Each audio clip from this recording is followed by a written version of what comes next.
Well, there was a bankruptcy in 1933, which was the real reason why they created the Great Depression of 29. To get people to beg for social insurance. Now, here in Canada, we call it social insurance. In the United States, they fought revolutionary wars and they fought civil wars, and they understood that security was a better word. It sounded better to the Americans, and so to sell it to the Americans, they called it social security. But they themselves call it social insurance, and that's what it is. Okay, so now having said that, I'll go back to this document, which you can get from the freedompool.org online. And this was a meeting. Okay, this is what House said. Very soon, every American will be required to register their biological property. That's the birth certificate. They will be required to register their biological property in a national system designed to keep track of the people and that will operate under the ancient system of pledging. By such methodology, we can compel people to submit to our agenda, which will affect our security as a chargeback for our fiat paper currency.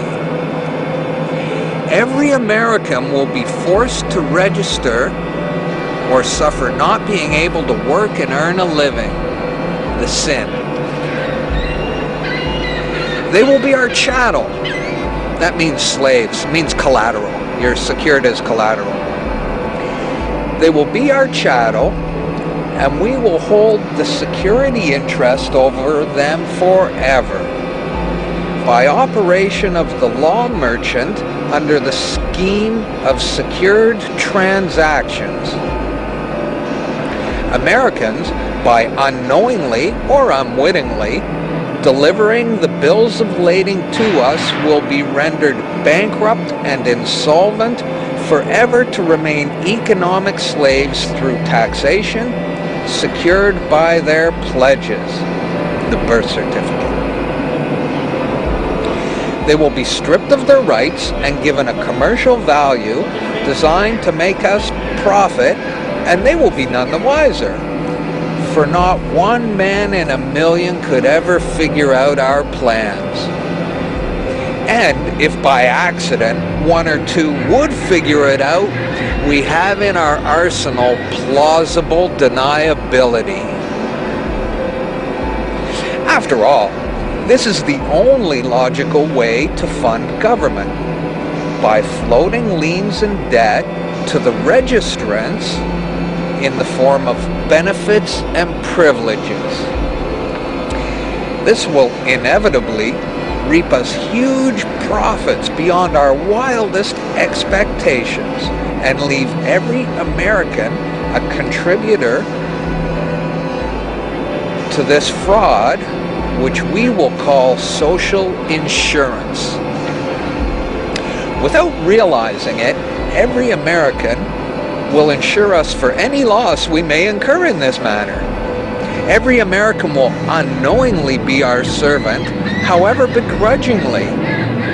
The people will become helpless, and without any hope for their redemption, we will employ the high office of the president of our dummy corporation to foment this plot against America.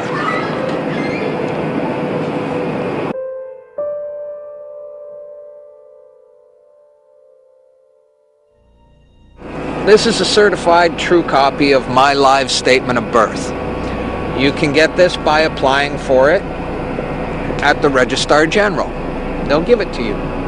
And it's very interesting because this is where it all began. This is the foundation document. All identification is generated from this document. And so if the foundation document is no good, anything that's made from it is no good. That means driver's licenses, health cards, everything. Now what they did here, this is exactly what he meant when he said, "Soon, every American will be required to register their biological property." Now, your parents didn't realize what they were doing when they filled this out, and these didn't exist before 1933. Birth records were recorded in Scripture, and these only came into being in 1933 when they hatched this plan. They created a corporate fiction with a name just like yours. In doing this, they registered and monetized the spirit and soul of a living being. This denotes ownership. And when your parents were tricked into filling this out, they allowed your spirit and your soul to be monetized. And futures were sold on you. Spirit and soul. Now, this is my birth certificate. This is actually a share. See this red number? This A, I'm born in Canada, this is a Class A share. Now, this is called a CUSIP number. And all securities require a CUSIP number. And that's what this is. And you are held as collateral to secure the debt which our government owes to international bankers. So you and me and all these people here are actually collateral, and we don't even own our lives. We are chattel, and we believe we're free. I made an application to the Registrar General, and I got my original social insurance application. Now, before they sent it to me, they put a little piece of paper over this before they photocopied it, because my friend has his and they didn't block this out, and when you hold it up you see Bank of Canada. It is said that the best slaves are the ones who don't know that they're enslaved, and we all have invisible chains on us and we don't know it. What truth? That you are a slave, Neil. Like everyone else, you were born into bondage, born into a prison that you cannot smell or taste or touch. A prison for your mind. We're talking about big bucks. We're not talking about hundreds of millions or even hundreds of billions now. We're talking about trillions of dollars. The obligation is immeasurable. Nobody can measure it. This door's wide open now. It's gonna happen, whether you like it or not. Do you notice that they have the same amount of ink on them? Do you notice that they're made out of the same virtually worthless stuff? It's paper. Did you get it? It's paper.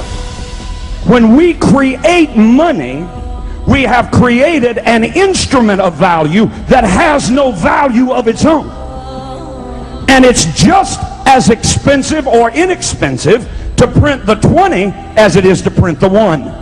In January of 1913, in December of 1913, he signed the Federal Reserve Act, bringing the Federal Reserve System into place in America, and did what Thomas Jefferson said must never happen. He took the control of the money away from the people by taking it away from the Congress and gave it to a group of private individuals who have to pay taxes